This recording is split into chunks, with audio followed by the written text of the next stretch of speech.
can't see you. I can hear you loud and clear. Okay, our first question is from Gabriel Gonzalez with Cape Cypress. Okay, go for it, Gabriel. How you doing, Clay? I'm doing very well. Thank you so much. Sorry for running late, guys. I had to go get my little, I guess, morning or noon run in, and I went over by the new, for all you NFL football fans out there, I went out by the new Raider Stadium. They call it Allegiant Stadium, something like that for the airlines. But for all you football fans, man, that is going to be the coolest stadium in the NFL besides the one they're building in LA right now. So you guys got a lot to be excited about in Vegas, and all the Oakland fans that are going to be coming down for games. It's pretty sweet. You've fought in a ton of places. What do you think about, being on a card in a place like that? Oh, fighting out in a stadium like that would be absolutely bananas, man. I think the biggest place I've ever fought, I have to say, was maybe might have been the United Center back home in Chicago. I think 25,000 capacity. Yeah, I can't think if I fought anywhere bigger than that. But yeah, I mean, to be on cards, like in Australia or when they did the huge one, I was actually cage side at the biggest one in Toronto, 65,000 seats. And when GSP fought Jake Shields and Randy Couture had one of his last fights. And I was actually sitting in the wrong seat, and someone kind of bumped me on the shoulder, and they're like, "Move over, Guida." And I look over to my right, and it was Steven Seagal, and he was actually pretty cool. He started laughing, but yeah, that place was just absolutely insane. They brought multiple bleachers in just to fill the stadium, and me and my buddy, we were there watching the fights, and we're looking around, and I saw it up in the outfield, and there was hotel rooms in the stadium. I forgot that when the Blue Jays play there, there's actually hotel rooms, glass windows looking down into the stadium. So that's pretty sweet, man. But yeah, I would love to fight in front of a huge crowd someday. It's always been a dream of mine. The old Pride days at the Saitama Super Arena in Japan would be awesome.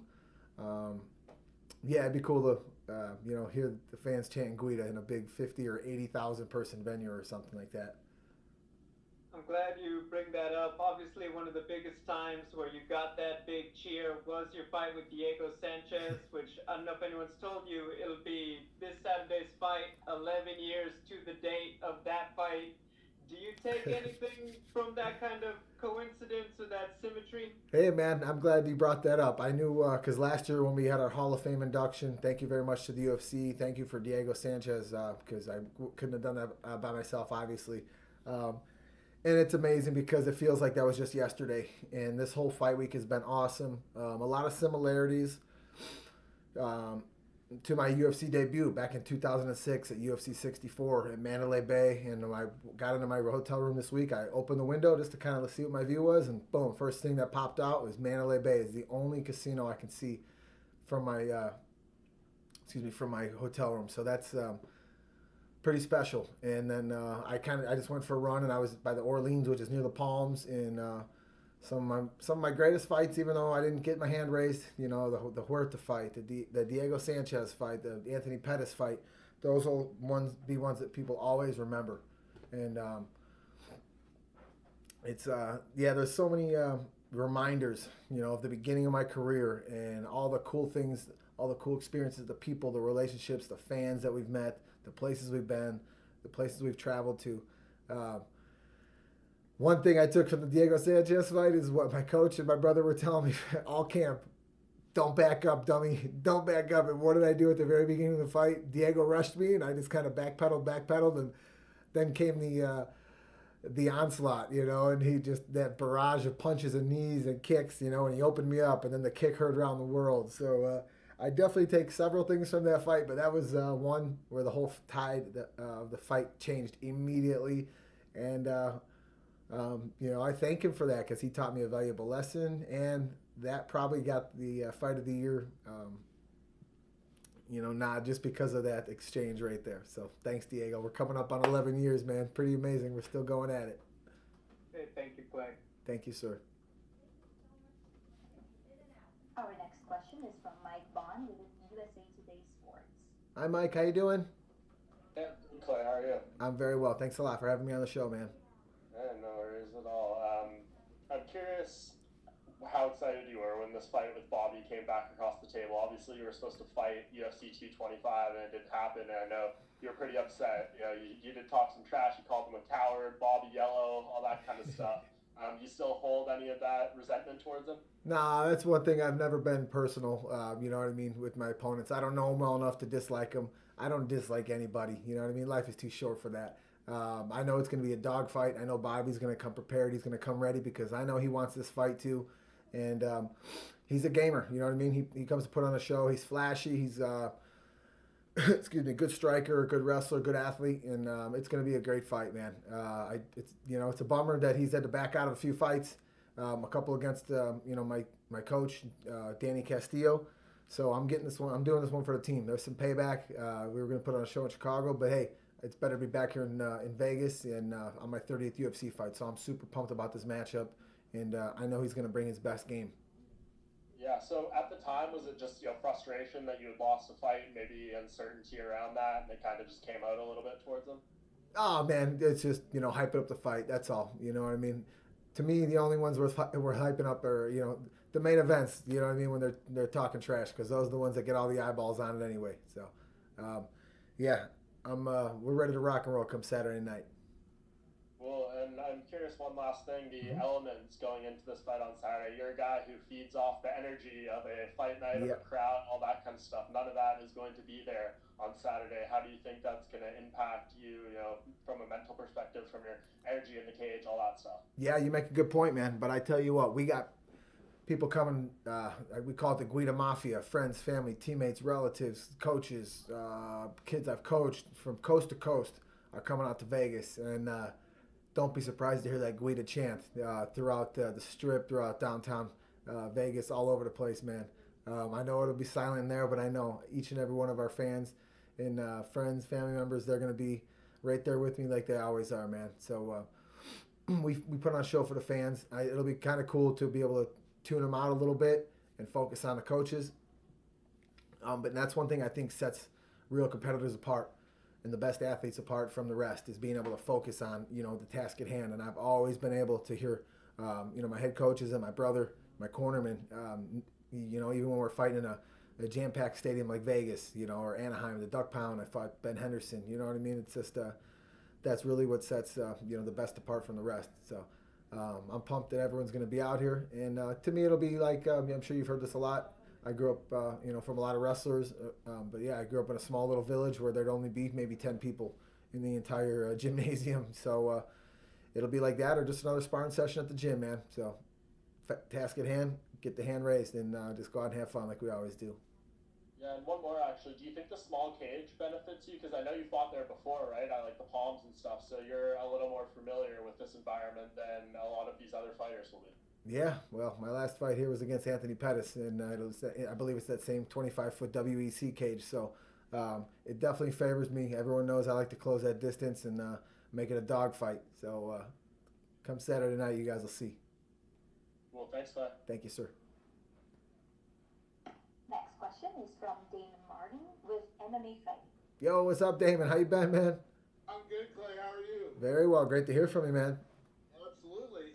So, I kind of follow what Mike said there. You are a guy, we all kind of wish we could follow your energy going into a fight.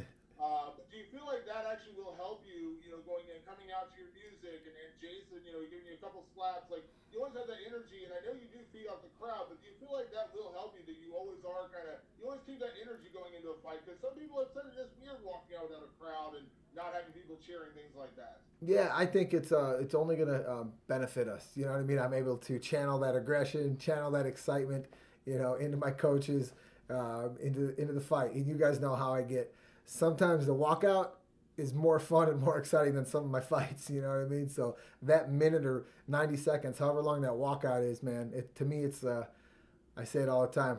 It's a rock concert. I'm the lead singer. I'm the sound guy. I'm the drummer. I'm the lead guitarist. You know what I mean? I'm the manager.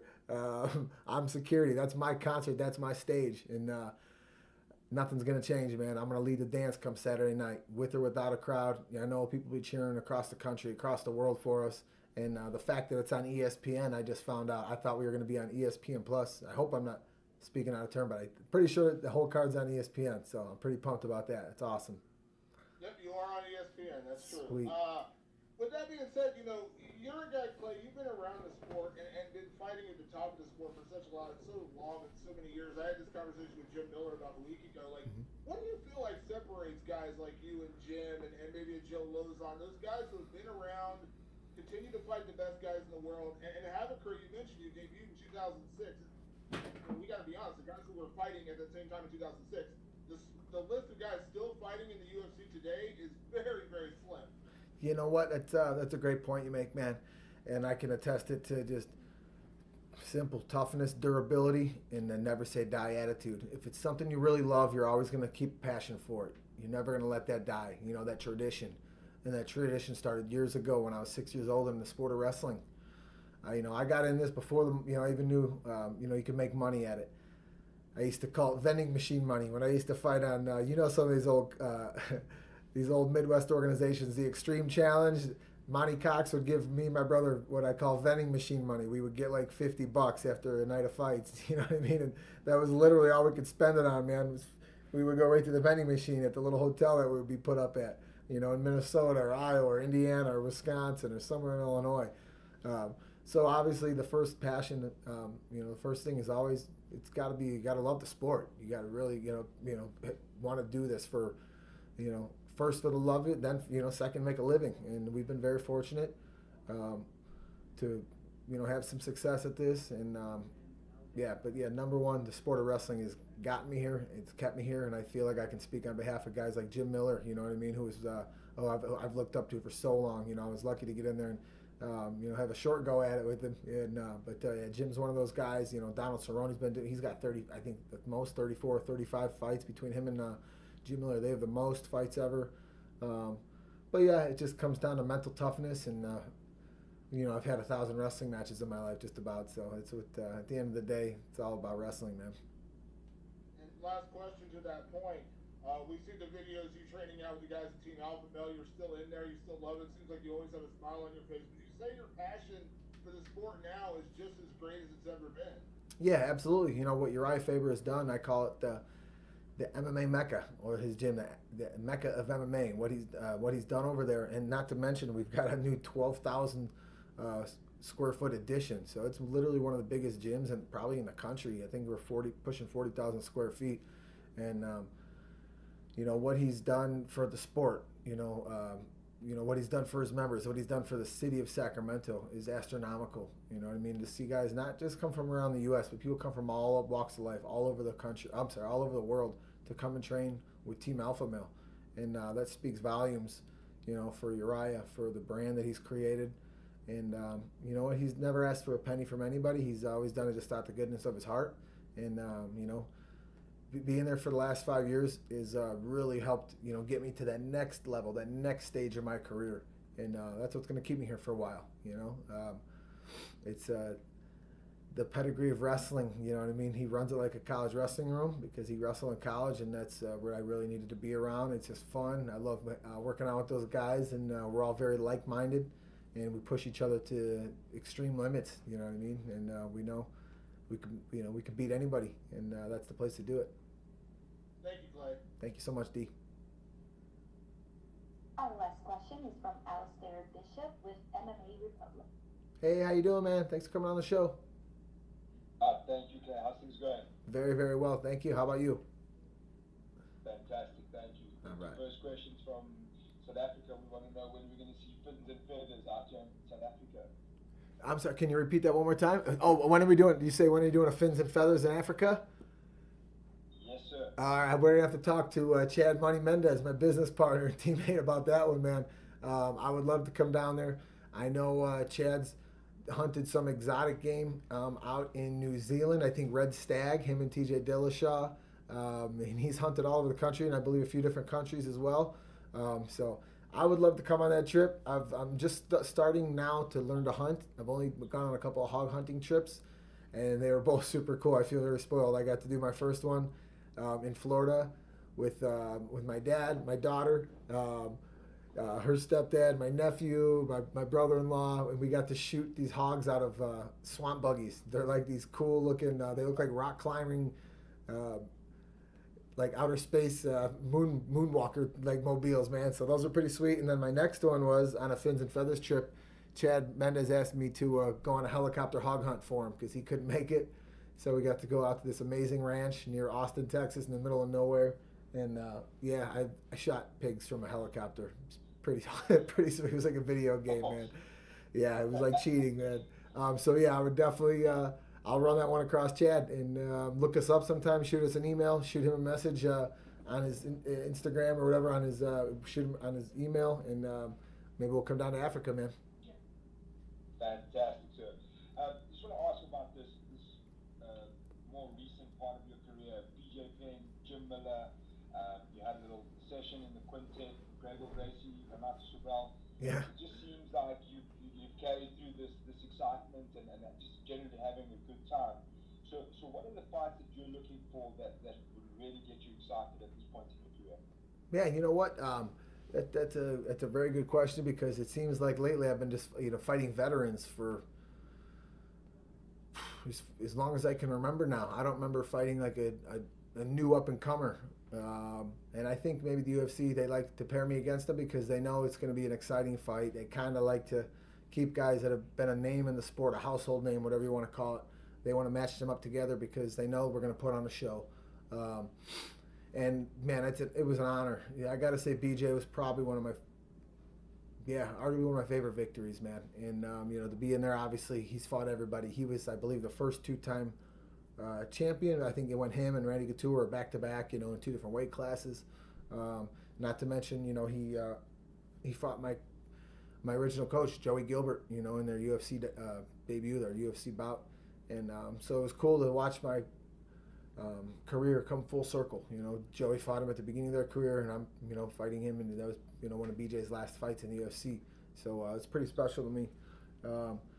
Yeah, Jim Miller was, just fight a veteran like him, was good at everything, was incredible. And then I got asked on short notice to do that quintet ultra, the Sakuraba grappling event. And I've never, a lot of people don't know this. That was the first time I've grappled competitively, and I might be one of the only humans that has ever grappled a Gracie member family, in their first time ever, what I mean, when there's points on the board and things like that. So that alone was, I had to step up my game, man, and that was an honor to compete against the Gracie. And then, of course, I went against Renato Babalu Sobral, who was like 240 pounds, and I was like 165. So it was like me going against my brother, but he's way bigger, and that was super special. And to be on that stage in Vegas during fight week, New Year's week, pretty much, so many, legends in the crowd. Fabricio Verdun was right there. All the guys that were competing, Mark Munoz was there. My buddy, Chad Mendez was competing. Jay-Z Cavalcante, Sakuraba, Yves Edwards. I mean, the list goes on and on and on. It was incredible. Anthony Johnson, Anthony Smith. It was Mark Coleman came in there at the end. He was like, "No way, this is the coolest thing ever." Like you could tell he was so pumped. He wanted to jump in there and compete too. So events like that are great. I really wish we could do more of those because something, even when I hang up the gloves in MMA, I'm always going to continue to coach wrestling and get on the mats with, with my students, with the kids I coach, as long as I can. And one thing I would love to do is, still compete in grappling because it's an addiction. It keeps you in shape. It's fun and it's competitive. So that drives me. But getting back to your question, some fights I would love to have in the future. I've said it before, I'll say it again, I'll never back down on this one. Nate Diaz has got it coming to him someday. I beat his ass once, I'll beat his ass again. If he ever, toes the line and they stop protecting him, you know my number, Nate. So don't be scared, homie. You know where we're at, buddy. Fantastic. Last one from me, Clay. You spoke about fights with Diego Sanchez and those real hard-hitting fights that you've seen throughout your career. What do you think has been the key to your longevity after going through such kind of heavy fights? What was the question? What's the key to my longevity in the sport after so many fights like Diego Sanchez and fights like that? Is that what it was? Yes, sir. Yeah. I attest it all to I owe it all the sport of wrestling. Wrestling, just from a young age, it teaches you durability. It teaches you mental toughness. It teaches you confidence that you can bring into life, not just on the mat, but in the business world and family life, you know, every facet of life, and builds mental toughness, physical toughness, you know, fitness, you know, you're healthy, you know. Faber says it all the time, health is the ultimate wealth, you know, and I believe wrestling teaches you those values at a young age that you carry with you through your entire life. And just being smart, taking care of my body properly, and you know, never laying off that gas pedal. You know what I mean? It's I'm either, you know, getting ready for a fight, or I'm coaching wrestling, or you know, I'm staying in shape, or I'm traveling. I'm always doing physical activity. I'm fishing. I'm on the water. You know, I'm chasing around my daughter. You know, hanging with my nieces and nephews. You know, I'm on the wrestling mat with these kids, and constantly, it's constant evolution. You know, and I think it's good, you know, to stay physically fit. You know, through those ways that are fun, that are active, and you know, putting in the. You know, I get to perform come Saturday night. That's what it's all about. I want to put the best show on for you guys, because you guys, you know, spend your hard-earned money on it, and it's the least I can do is, you know, give you guys a good show. That's what you deserve. Fantastic. Thank you, sir. All the best for Saturday night. Thank you so much, man. Cheers. That's all we have for you today, Clay. Thank you. Thank you so much. Have a great day. All right. All set? Awesome, man. Thank you. Thank you. Sorry again for running late. No, man. Heavyweight Alexander Thank Volkov. you, man. Please Thank use you, the man. hand icon Thank you, if man. you wish to ask Yeah, any take care. questions. See you. Yeah.